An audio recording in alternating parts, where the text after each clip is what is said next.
전체 자동차 브랜드를 없애버린 엔진이나 보증 청구로 수억 달러 이상을 소모한 엔진에 대해 궁금해 본 적이 있나요? 이것들은 흔한 기계적 문제들이 아닙니다. 우리는 엔지니어들을 밤잠 못 이루게 하고 회계사들이 소화제를 찾게 만드는 자동차 악몽에 대해 이야기하고 있습니다. 이 15개의 엔진은 자동차 제조에서 최악의 사례를 대표합니다. 방랑벽이 있는 피스톤부터 폭발을 취미로 삼는 터보까지 이 파워 플랜트들은 수치의 전당에 자리를 잡았습니다. 그래서 좋은 의도가 나쁜 설계와 만났을 때 어떤 일이 벌어지는지, 그리고 이러한 기계적 실패가 자동차 역사에 어떻게 흔적을 남겼는지 살펴보겠습니다. 1981년의 캐딜락입니다. 또 다른 석유 위기에 직면해 있습니다. 가스 가격이 치솟고 있어 당신의 큰 V8 엔진은 과거의 유물처럼 보입니다. 하지만 해결책이 있습니다. LXB V1 엔진입니다. 이 새로운 파워플랜트는 필요할 때 VH 성능을 제공하고 주행 중에는 더 작은 엔진의 연료 효율성을 약속합니다. B8694이 핵심 기능은 필요하지 않을 때 실린더를 차단할 수 있는 능력입니다. 엔진의 컴퓨터는 가벼운 부하 조건에서 2개 또는 4개의 실린더를 비활성화하여 이론적으로 연료를 절약할 수 있습니다. 혁신적인 개념이지만 문제가 있습니다. 1981년에 컴퓨터는 처리 능력으로 유명하지 않았습니다. 실제로 BBL694는 잭해머처럼 부드럽게 작동했습니다. 엔진은 최적의 활성 실린더 수를 결정하는데 어려움을 겪으며 끊임없이 주저하고 급가속하며 멈췄습니다. 운전자들은 가속 불량에서부터 고급 캐딜락이 엔진 오작동이 있는 저가 차량처럼 느껴지는 거친 공회전까지 다양한 문제를 경험했습니다. 문제가 너무 광범위해서 캐딜락 딜러들은 불만으로 넘쳐났습니다. 많은 딜러들은 실린더 비활성화 시스템을 완전히 끊어 표준 V형으로 되돌리는 방법을 선택했습니다. 단 1년 만에 캐딜락은 조용히 엔진을 중단했지만 피해는 이미 발생했습니다. V864는 신뢰할 수 없는 상징이 되었고 캐딜락의 명성에 긴 그림자를 드리웠습니다. 이것이 다른 럭셔리 브랜드에 대한 경고가 될 것이라고 생각할 수 있지만 우리가 볼 수 있듯이 대서양 건너편에 또 다른 유명 브랜드가 야심찬 엔진 프로젝트를 시작하려고 했고 그 결과는 마찬가지로 참담했습니다. 1970년대 초의 트라이엄프입니다. 유럽 최고의 자동차와 맞설 수 있는 럭셔리 그랜드 투어러를 만들겠다는 비전을 가지고 있습니다. 스태그가 생산 라인에서 나왔고 외관이 멋집니다. 매끄러운 라인, 탈착식 하드탑, 주말 여행을 위한 모든 것이 갖춰져 있습니다. 하지만 그 아름다운 보닛 아래에 문제가 숨어 있으며 수천 대의 드림카를 차고 장식품으로 바꿀 준비가 되어 있습니다. 범인은 종이상으로는 인상적이지만 실제로는 초콜릿 주전자처럼 작동하는 3.0리터 VVTL 엔진입니다. 냉각 시스템은 열역학 수업을 건너뛴 사람이 설계한 것처럼 보였고 이는 지속적인 과열로 이어졌습니다. 이는 빈번한 헤드 게스킷 고장과 종종 치명적인 엔진 손상을 의미했습니다. 얼마나 나빴을까요? 너무 나빠서 많은 스태그 소유자들은 최고의 해결책이 완전한 심장 이식이라고 결정했습니다. 그들은 문제 많은 트라이엄프 V8을 더 신뢰할 수 있는 포드나 로버 엔진으로 교체했습니다. 럭셔리 자동차 소유자들이 장기 기증자를 간절히 원할 때 문제가 있다는 것을 알 수 있습니다. 재정적 타격은 기계적 타격만큼이나 고통스러웠습니다. 수리 비용은 종종 자동차의 가치를 초과했습니다. 그리고 약 25천 대의 스태그만 생산되었기 때문에 예비 부품을 찾는 것은 자체적으로 보물 찾기가 되었습니다. 이것이 영국 럭셔리 자동차의 일회성 재앙이라고 생각할 수 있지만 잠시 멈추세요. 다음 정거장은 가장 유명한 이름표조차도 고철 더미에 어울리는 엔진을 만들 수 있음을 증명합니다. 1970년대 초의 제규어입니다. 당신은 자동차의 우수성을 제정해야 할 V2 엔진이라는 왕관의 보석을 막 공개했습니다. 종이상으로는 걸작입니다. 272마력과 1,290 파운드-피트의 토크로 시대 최고의 럭셔리 자동차와 맞설 준비가 되어 있습니다. 자동차 애호가들은 침을 흘리고 자동차 기자들은 찬사를 보냅니다. 당신은 세상의 정점에 있습니다. 하지만 현실이 닥칩니다. 당신의 아름다운 BLT는 진정한 색깔을 드러내기 시작하고 그 색깔은 예쁘지 않습니다.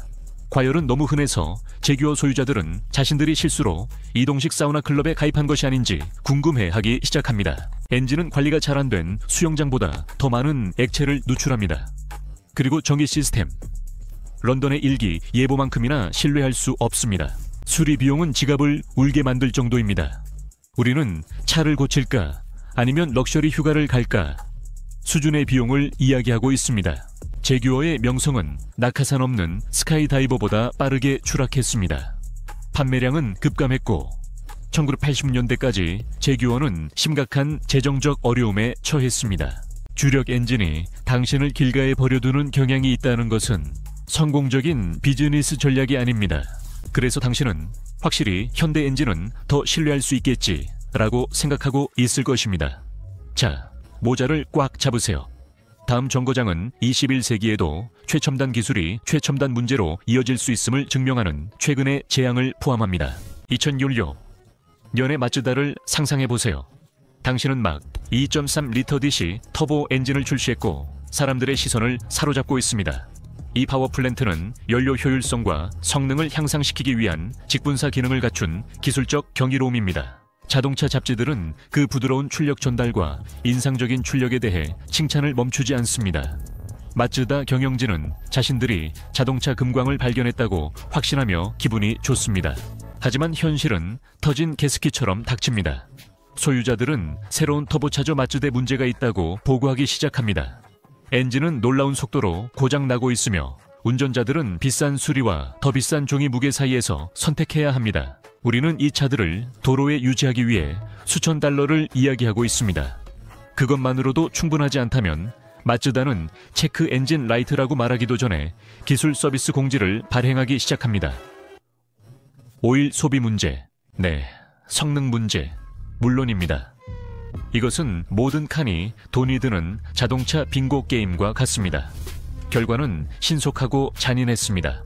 마츠다의 명성은 그들의 터보차가 가속할 수 있을 때보다 더 빠르게 추락했습니다.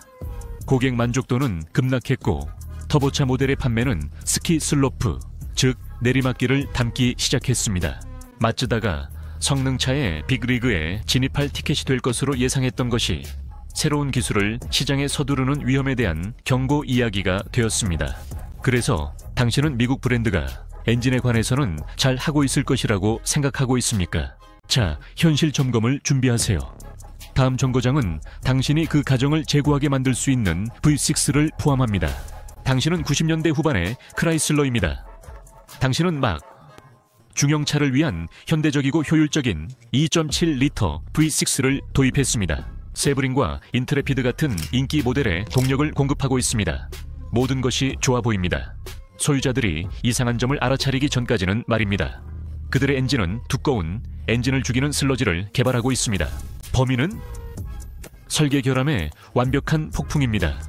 워터펌프는 엔진 내부에 있었기 때문에 고장나면 냉각수가 오일로 새어 들어갔습니다. 좁은 오일 통로는 쉽게 막혔습니다.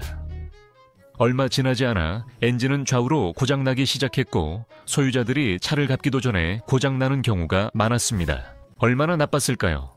엔진 수리에 4,000달러에서 6,000달러를 쓰고 1년 후에 같은 문제가 다시 발생하는 것을 상상해보세요. 그것이 많은 크라이슬러 소유자들이 직면한 현실입니다. 회사는 수백만 달러의 보증 청구와 법적 비용을 초래한 여러 집단 소송에 직면했습니다. 결과는 잔인했습니다. 중형차 부문에서 크라이슬러의 명성은 급락했습니다. 2.7리터 V6가 장착된 모델의 판매는 급감했습니다. 엔진이 신뢰할 수 있는 운송수단보다 슬러지를 더 많이 생산할 가능성이 있을 때 고객들은 다른 곳을 찾는 경향이 있습니다.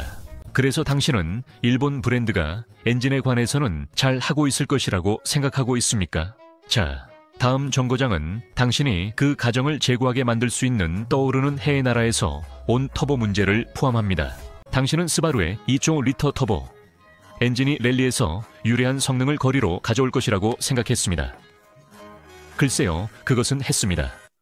그리고 많은 문제들도 함께 가져왔습니다. 2004년부터 2009년까지 WRX STI와 같은 인기 모델에 사용된 이 엔진은 자멸 경향으로 빠르게 악명이 높아졌습니다.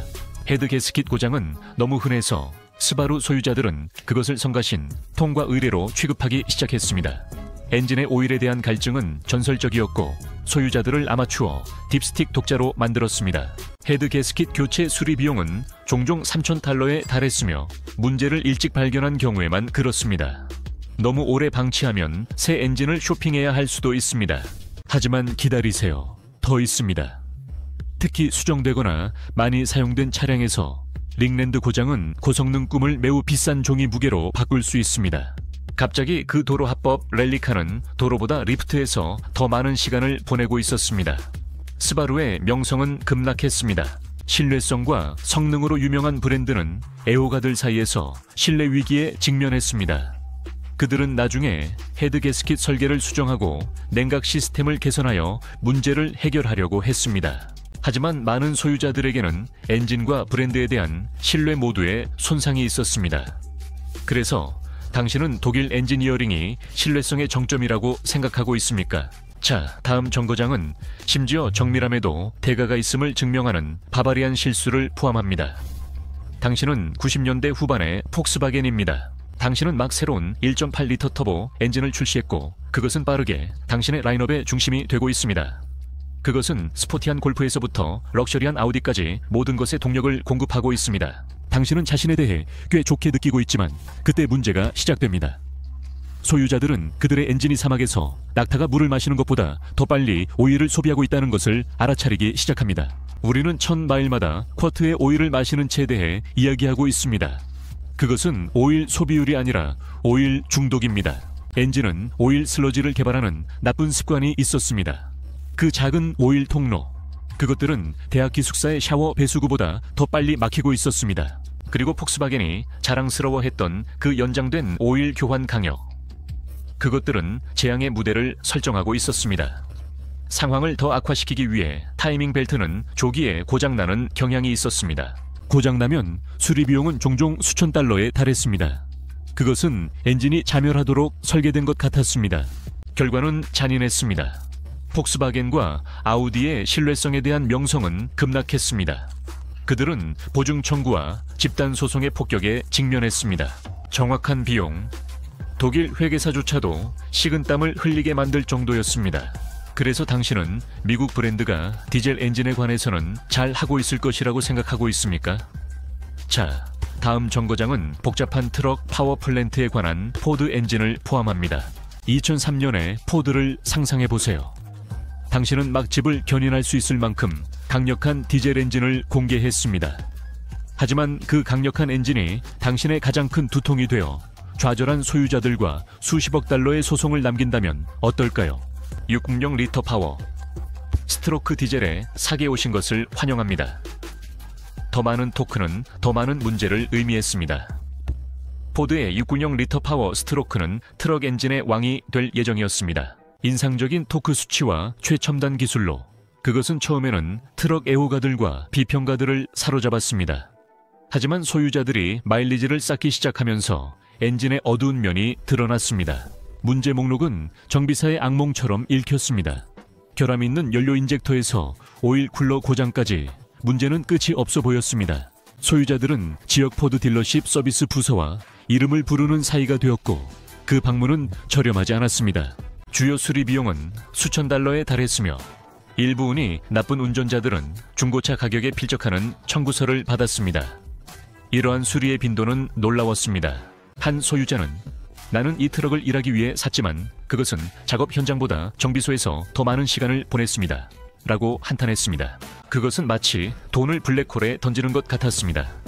결과는 잔인했습니다. 트럭 시장에서 포드의 명성은 급락했습니다.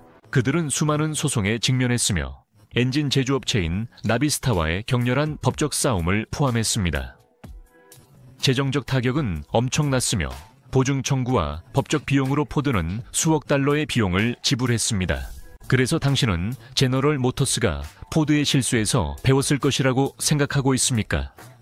자, 다음 정거장은 소형차 파워플랜트에 관한 GM 엔진을 포함합니다. 제너럴 모터스는 2.2리터 에코텍 엔진으로 소형차 성공의 코드를 해독했다고 생각했습니다. 효율성과 신뢰성을 약속했지만 대신 GM을 수년간 괴롭힐 문제의 연속을 제공했습니다. 당신은 2000년대 초의 GM입니다. 새로 출시된 에코텍 엔진 패밀리는 쉐보레 카발리에와 폰티악 선파이어와 같은 인기 모델의 동력을 공급하고 있습니다. 종이상으로는 훌륭해 보입니다.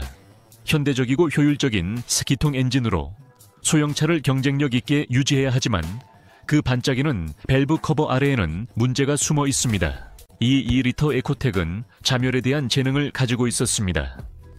타이밍 체인 고장과 헤드 게스킷 문제는 흔했으며 종종 치명적인 엔진 손상으로 이어졌습니다. 하지만 진짜 문제는 엔진의 부식성 동결 플러그에 대한 경향이었습니다. 약 50천 마일 후 이 부품들은 고장나기 시작하여 냉각수 누출과 과열 문제를 일으켰습니다. 엔진이 가능한 모든 방법으로 고장 나도록 설계된 것처럼 보였습니다. 이러한 문제는 단순히 불편한 것이 아니었습니다. 그것들은 소유자들에게 재정적으로 파괴적이었습니다.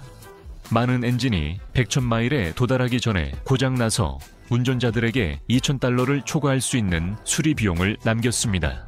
경제적이어야 했던 차에 대해 이것은 쓰라린 알약이었습니다. 결과는 심각했습니다. 소형차 시장에서 GM의 명성은 심각한 타격을 입었습니다. 소비자들은 2.2리터 에코텍이 장착된 모델을 독성 폐기물처럼 피하기 시작했습니다. 문제에도 불구하고 GM은 2008년까지 이 엔진을 계속 생산했으며 한 파워플랜트가 회사의 명성에 얼마나 많은 피해를 줄 수 있는지 확인하려는 듯 보였습니다. 그래서 당신은 독일 럭셔리 브랜드가 고성능 엔진에 관해서는 잘 하고 있을 것이라고 생각하고 있습니까? 자, 다음 정거장은 심지어 정밀 엔지니어링도 높은 대가를 치를 수 있음을 증명하는 바바리안 실수를 포함합니다. 당신은 2006년의 BMW입니다. 당신의 왕관의 보석인 트윈 터보 인라인 6를 공개하고 있으며 그것은 자동차의 우수성을 재정의할 예정입니다. 300마력과 300파운드-피트의 토크로 시대 최고의 스포츠카와 맞설 준비가 되어 있습니다. 자동차 애호가들은 침을 흘리고 자동차 기자들은 그것을 토요타의 전설적인 2JZ 엔진과 비교하고 있습니다. 당신은 세상의 정점에 있습니다. 하지만 현실이 닥칩니다. 당신의 아름다운 N54는 결함을 드러내기 시작하고 좋은 방식은 아닙니다. 고압 연료 펌프 고장은 흔한 문제가 되었고 터보 문제는 출력 감소와 배출 증가로 이어졌습니다. 수리 비용. 소유자들은 자신의 인생 선택을 의심하기 시작합니다. 한 좌절한 소유자는 간단히 말했습니다. N54 엔진은 두통이었습니다. 나는 여러 부품을 교체해야 했고 비용은 눈물이 날 정도였습니다. BMW의 대응. 문제의 표면을 간신히 긁는 연장 보증입니다. 회사의 신뢰성 평가는 상당한 타격을 입었습니다. 주력 엔진이 목적지에 도달하기보다 당신을 길게 버려둘 가능성이 더 높다는 것은 비즈니스에 좋지 않다는 것이 밝혀졌습니다. 누가 알았겠습니까? 그래서 당신은 토요타가 신뢰성에 관해서는 잘 하고 있을 것이라고 생각하고 있습니까? 자, 일본 거인의 드문 실수를 준비하세요. 그것은 가장 신뢰할 수 있는 브랜드조차도 실수할 수 있음을 증명합니다. 이제 당신은 90년대 후반의 토요타입니다.